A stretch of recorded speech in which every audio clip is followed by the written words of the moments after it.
Welcome to Binging on Britain. I'm Katie and I'll be your host as we gorge on bits of British history.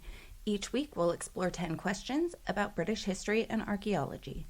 If you have a question you'd like answered, leave it in a comment and you may hear it in an upcoming episode. Let's dig in. Question number 1. What was required to make a marriage legal in the medieval period? So literally the only thing necessary for most of the Middle Ages was consent and consummation. A pair of lovers could stand in an open field with no one around and declare to be man and wife, and it was legally legitimate once they had completed their marital duties. Question number 2. Didn't the lack of a certification create problems? Yep, it sure did. For the peasantry, this was really not much of an issue, but in the peerage and royal classes, marriages impacted huge amounts of wealth, land ownership, wardships, and alliances between factions and countries. In such cases, documentation and/or witnesses would be required. There are numerous stories of the upper crust marrying without the knowledge or permission of their superiors, creating huge issues.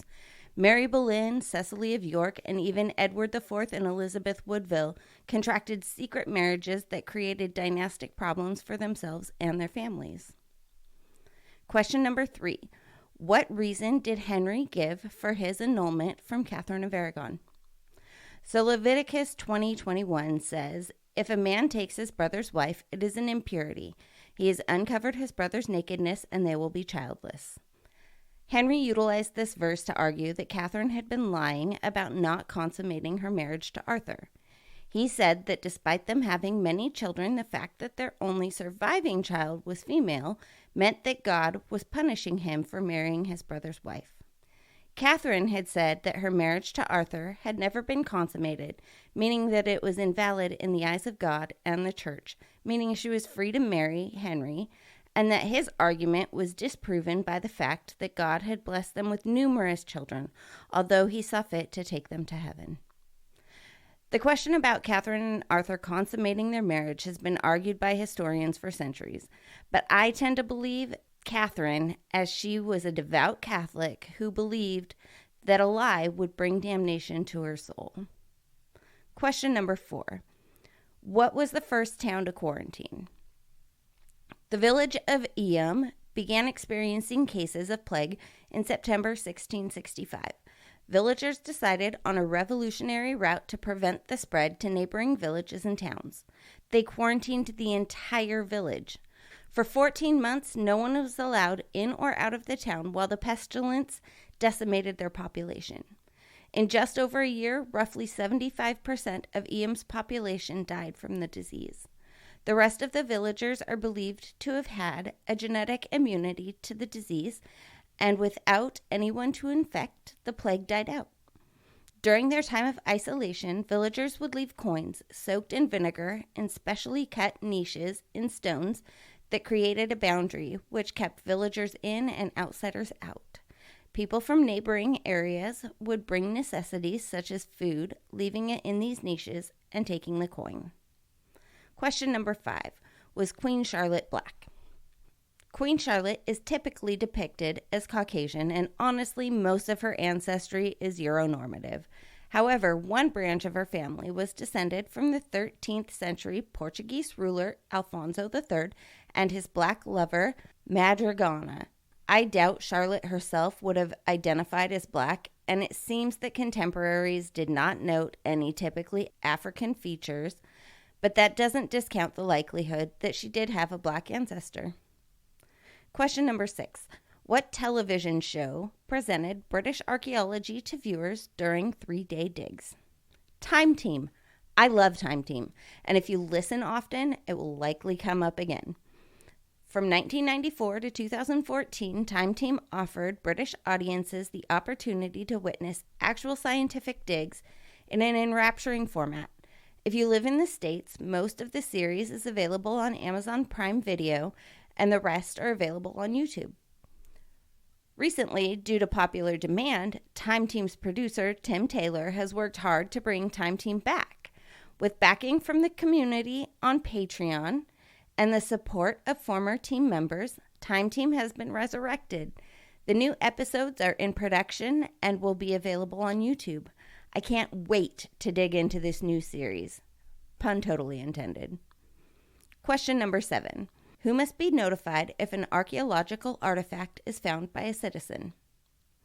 So it depends on the type of artifact. If it meets the Portable Antiquities Scheme definition of treasure, it must be reported to them within 14 days of discovery. If you're unsure if it must be reported, contact your local coroner or finds liaison officer within a fortnight of the find. Question number 8. How many monarchs have abdicated? So the line between abdication and being deposed are sometimes blurred, and not a single person on this list gave up their place on the throne without significant pressure. Richard II abdicated in return for promises that he would not be killed. However, he was starved to death in the Tower of London, and Henry IV was proclaimed king. Mary, Queen of Scots, was forced to abdicate on pain of death, which I think qualifies as being deposed, in favor of her 1-year-old son when she was suspected in her husband's murder. James VII of Scotland and II of England abdicated during the Glorious Revolution of 1688. He was a Catholic monarch in a Protestant country. Edward VIII abdicated in order to marry twice divorced Wallis Simpson in contravention to the Church's stance that she was still married in the eyes of God. As head of the Church, Edward could not be seen to act in opposition to the Church's teaching. Question number 9. Was Edward VI a changeling, and was Jane Seymour murdered to prevent the baby swap being found out? This question was recently brought up in a Facebook group that I'm a part of, and I found it fascinating. But there's absolutely no evidence that this ever happened, nor did I find any contemporary source indicating that it was even a rumor at the time. So I'm going to go with a no. I seriously doubt that there's any validity to this idea. However, it could only be definitively decided by DNA testing, and the monarchy has been adamantly refusing DNA testing of royalty buried in any place they have authority over. Question number 10. Did people dump chamber pots out of their windows? So this is a bit of an urban myth. Surely people did dump chamber pots out of their windows. However, in towns, this was illegal and would result in a fine. The upper classes had garter robes, a type of medieval toilet, and chamber pots could be emptied directly into the cesspit.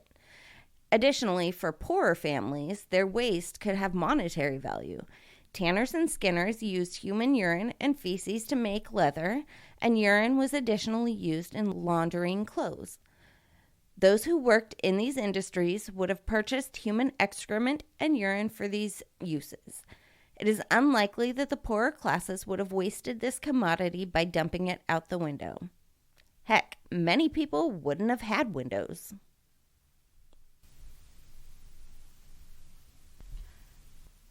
Thanks for joining me as we binge on British history.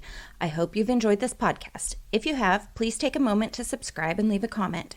If you'd like a shout out in a future episode, please leave a question about British history that you'd like answered. For more information about today's questions, see the links in the description, and please join me next week as we tackle 10 new questions on binging on Britain. Have a great day. Bye-bye.